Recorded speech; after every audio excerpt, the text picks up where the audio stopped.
16 November diperingati sebagai Hari Toleransi Internasional. Nelson Mandela, peraih Nobel Perdamaian, pernah berkata, "Tidak ada yang terlahir dengan membenci orang lain karena warna kulitnya, latar belakangnya, atau bahkan agamanya." Indonesia kaya akan ragam. Keragaman itulah yang menyatukan. Sebelum dimulai kami ucapkan salam kesejahteraan untuk jaga persatuan. Salamullahi alaikum warahmatuhu wabarakatuh. Alhamdulillahi li'izzati jalalihi wa madahi amarona bil yasari was samahah wa nahana 'anil ghaladati wal fadadah. Nahmaduhu subhanahu wa ta'ala wa nashkuruh wa natubu ilaihi wa nastaghfiruh wa huwal ghafuru la ghairuh. Asyhadu an la ilaha illallah syahadatan narju bihan nihayah wa asyhadu anna Muhammadan abduhu wa rasuluh adai ila ridwani amma ba'du. Dewan Hakim yang kami muliakan, hadirin sebangsa dan setanah air yang kami banggakan. Ragam suku, budaya dan agama ada di Indonesia. Profesor Dr. Quraish Shihab mengibaratkan tanah Indonesia laksana sekeping tanah surga yang dihamparkan di persada Nusantara. Keberagaman yang ada menjadikan Indonesia negeri yang unik dan menarik. Namun, apabila keragaman tak dijaga dengan baik, maka akan menjadi sumber perpecahan dan konflik. Ketuhanan yang Maha Esa adalah sila pertama dari dasar negara kita, Pancasila. Indonesia, negara ketuhanan dengan ragam keyakinan. Identitas agama adalah fondasi fundamental bagi seluruh rakyat Indonesia.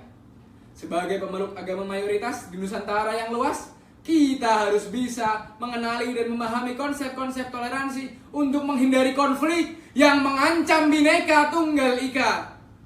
Penistaan agama, bom bunuh diri, dan terorisme adalah hal ekstrim yang berlandaskan agama dan dibenci oleh Islam.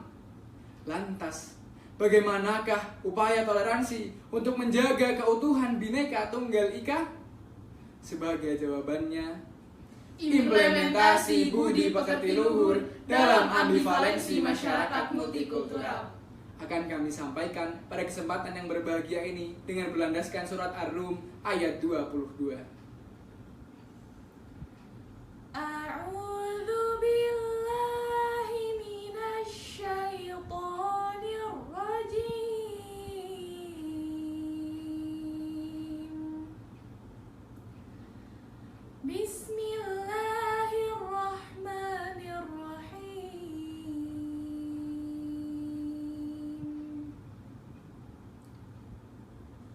Wa min ayatihi khalqus samawati wal ardi wa ikhtilafi alsinatikum wa alwanikum.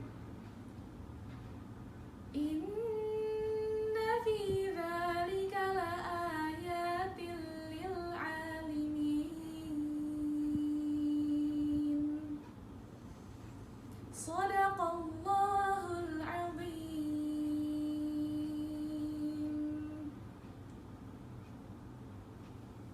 Hamba berlindung kepada Allah dari bisikan-bisikan syaitan yang terkutuk.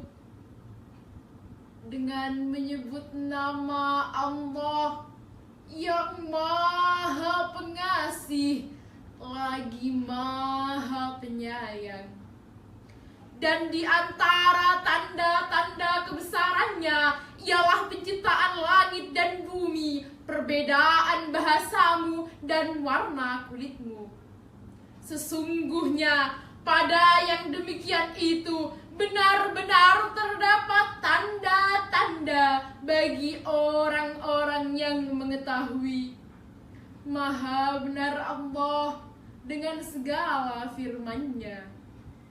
Dewan Hakim yang arif dan bijaksana, hadirin yang berbahagia. Berbeda itu pasti, beragam itu ada. Jikalau kita selalu mengunggulkan diri kedamaian tak akan tercipta. Berangkat dari ayat tersebut, para ulama berpendapat bahwa perbedaan di antara manusia adalah hal yang niscaya. Bahkan Imam Hasan Al-Basri mengatakan, untuk itulah manusia diciptakan.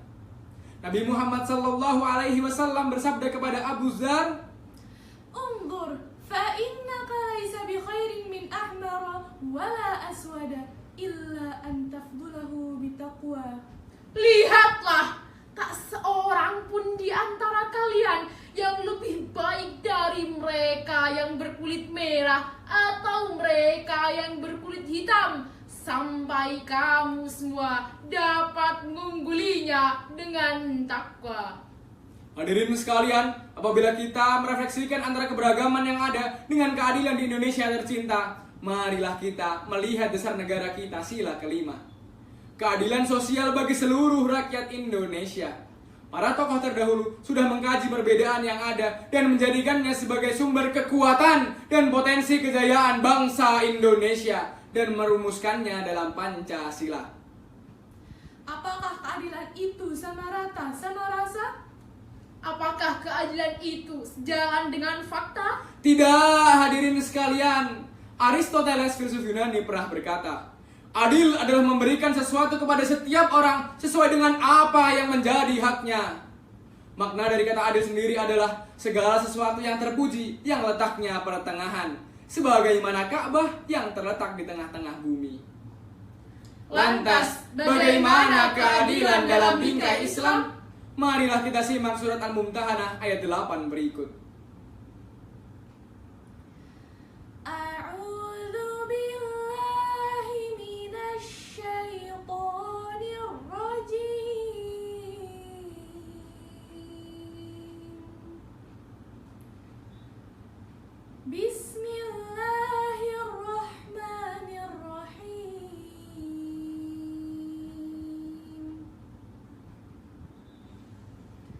لا ينهاكم الله عن الذين لم يقاتلوكم في الدين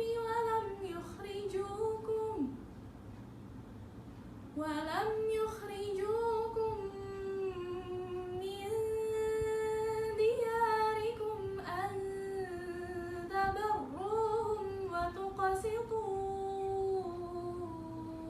إليهم إن الله يحب المقسطين. صدق الله العظيم. Hamba berlindung kepada Allah dari bisikan-bisikan syaitan yang terkutuk dengan menyebut nama Allah yang Maha Pengasih lagi Maha Penyayang. Allah tiada melarang kamu berbuat baik dan berlaku adil terhadap orang-orang yang tidak memerangi kamu dalam urusan agama dan tidak mengusirmu dari kampung halamanmu. Sesungguhnya Allah mencintai orang-orang yang berlaku adil. Maha benar Allah dengan segala firman-Nya. Hadirin sekalian, dalam kitab Mafatihul Ghaib karya Imam Fakhruddin Ar-Razi juz 10 halaman 520 disebutkan bahwa ayat tersebut menjadi landasan untuk kita berbuat baik kepada pemeluk agama lain. Baik dalam hal ini adalah saling menghargai dan saling bertoleransi. Imam At-Tabari menjelaskan dalam kitab tafsirnya, yang pertengahan atau keadilan adalah sifat orang-orang muslim yang bermoderat dalam beragama, yaitu adalah golongan orang-orang yang tidak berlebih-lebihan dalam beragama dan juga tidak ceroboh dalam beragama. Konflik yang ada tidak mencerminkan keadilan, Tidak menggambarkan kesederhanaan, Melainkan sebaliknya, beruntuh persatuan dan memecah belah umat. Imam Jalaluddin As-Suyuti dan Imam Jalaluddin Al-Mahali menjelaskan dalam kitab tafsir Jalalain, fa innal firqata halakotun wali jama'atin najahun. Sesungguhnya perpecahan itu adalah sebuah kebinasaan dan persatuan itu adalah sebuah keselamatan. Hadirin sekalian, sebagai generasi muda, kita harus bisa menjadi pelopor kerukunan, keadilan, dan kedamaian. Kita harus bisa bertoleransi dalam beragama dan bermuamalah. Bung Hatta, tokoh nasional Republik Indonesia, pernah berkata, "Jatuh bangunnya negeri ini ada di tangan bangsa ini sendiri." Semakin memudahnya kepedulian dan persatuan, Indonesia hanyalah sebuah nama dan gambar untayan pulau di peta. Hadirin sekalian, dengan demikian kami menyimpulkan bahwa Indonesia adalah negeri yang kaya akan keragaman, ragam suku, budaya, dan agama.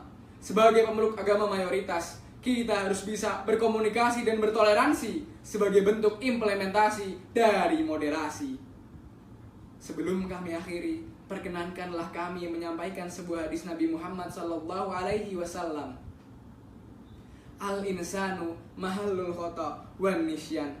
Maka dari itu kami ucapkan mohon maaf atas segala kesalahan yang luput dari kami, dan kami ucapkan terima kasih atas waktu dan atensinya. Peace doesn't mean an absence of conflicts. Differences will always be there. Peace means solving their differences through peaceful means. Through dialogue, education, knowledge, and through human ways. Wassalamualaikum warahmatullahi wabarakatuh.